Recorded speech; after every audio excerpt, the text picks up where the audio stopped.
మీరు Jio, Airtel, Vodafone, idea ఈ మూడు సిమ్లో ఏ సిమ్ వాడుతున్నా ఈ వీడియో పూర్తిగా చూడండి. ఇప్పుడు మనం వాడుతున్న ఈ సిమ్ కంపెనీస్ ఏవైతే ఉన్నాయో ఇప్పుడు 15% రీఛార్జ్ ప్రైస్ అనేవి పెంచడానికి ఇప్పుడు ఒక న్యూస్ రిలీజ్ చేశాయి. అంటే ఇవి మన జూన్ 2026 నుంచి అయితే అమల్లోకి రాబోతున్నాయి. ఇప్పటికే చాలా పెంచేశారు. మనకు స్టార్టింగ్ లో 2019లో ఉన్నప్పుడు జియో రీఛార్జ్ ప్రైస్ వచ్చేసి 153 ఆర్ 149 ఏదో ఉండేది. కానీ ఇప్పుడు అది 249, 349 కూడా వెళ్ళింది. అయితే దాని తగ్గట్టుగా మనం వాడుకుంటున్నాం 5G 4G అన్నీ ఓకే, ఐ అగ్రీ. కాకపోతే ఇప్పుడు నా బాధలో ఒకటే, ఇప్పుడు మా ఇంట్లో నలుగురు ఉంటే 4 సిమ్ములు, మా మమ్మీ డాడీకి కూడాను వాళ్ళకు కూడా ఈ సిమ్లే వాడతాం. కాకపోతే వాళ్ళకి ఈ నెట్ యూసేజే అవసరం లేదు. కానీ మనం ఖచ్చితంగా 249 349 చేస్తే కానీ వాళ్ళకి పనులు అవ్వవు, కాల్స్ అవ్వవు. మీలో చాలా మందికి ఈ ప్రాబ్లమ్ సఫర్ అయ్యే ఉంటారు. 4 ఫోన్లు ఉంటే 4 చేసుకోవాలంటే 2000 రూపీస్ పర్ మంత్ ఖర్చు అవుతుంది, ఓన్లీ రీఛార్జ్ల కోసమే.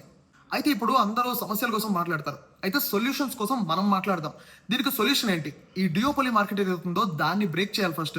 మార్కెట్లో ఈ 2 కంపెనీలే కాదు, థర్డ్ కంపెనీ, ఫోర్త్, ఇంత పెద్ద ఇండియాలో 2-3 కాదు, మినిమం 5-6 కంపెనీలు ఉండాలి. 5-6 కంపెనీలు ఉన్నప్పుడే హెల్తీ కాంపిటీషన్ ఉంటుంది అండ్ ప్రైసెస్ కూడా తక్కువలో ఉంటాయి. ఇప్పుడు వీళ్ళిద్దరే కాబట్టి ఫస్ట్ జియో పెంచడం ఎయిర్టెల్, ఎయిర్టెల్ పెంచడం జియో, ఇద్దరికిద్దరు పెంచుకుంటూ పోతున్నారు తప్ప ఎక్కడ దానికి బ్రేక్ పడట్లేదు. అయితే ఏం చేస్తే దీనికి సొల్యూషన్ దొరుకుతుంది?